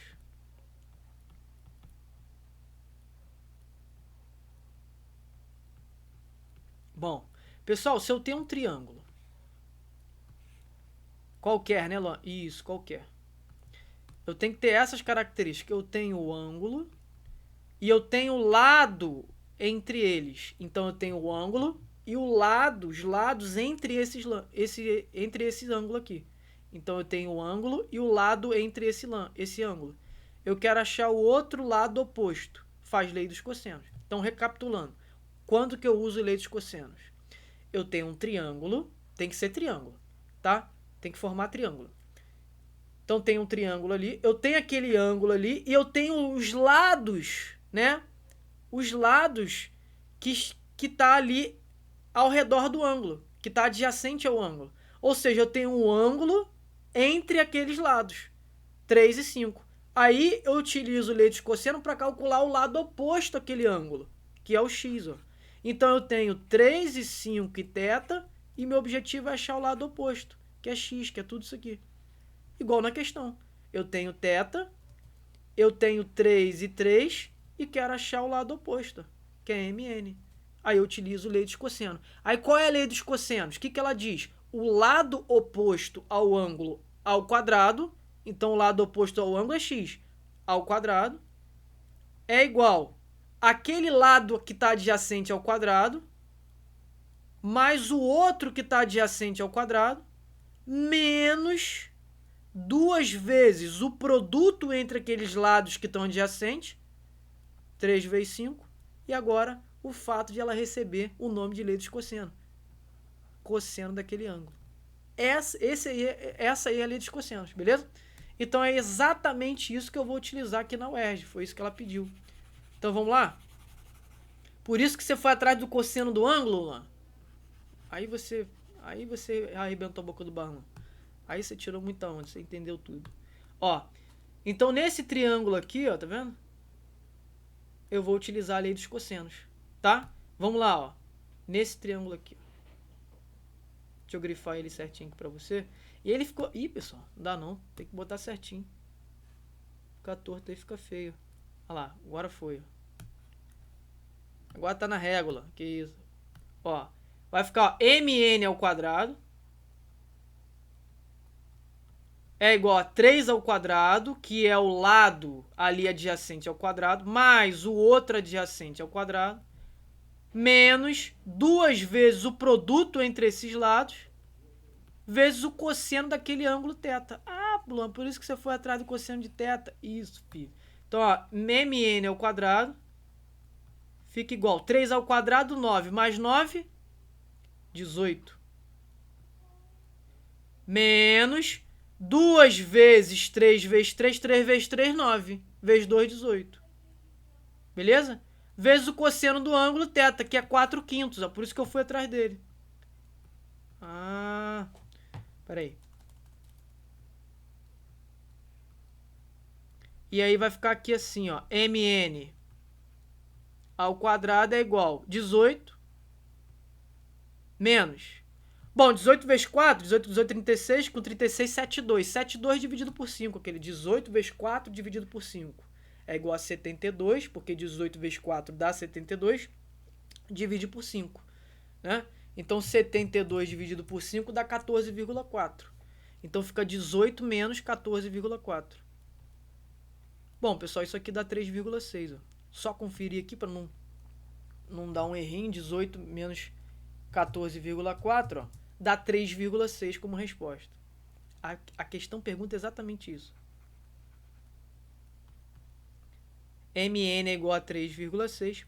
Tá ao quadrado ali no mn, passa tirando raiz. Né? mn é igual a raiz de 3,6. Aí a questão da UERJ, ela pergunta assim no comando: o comprimento do segmento de reta mn é igual a raiz quadrada de qual valor?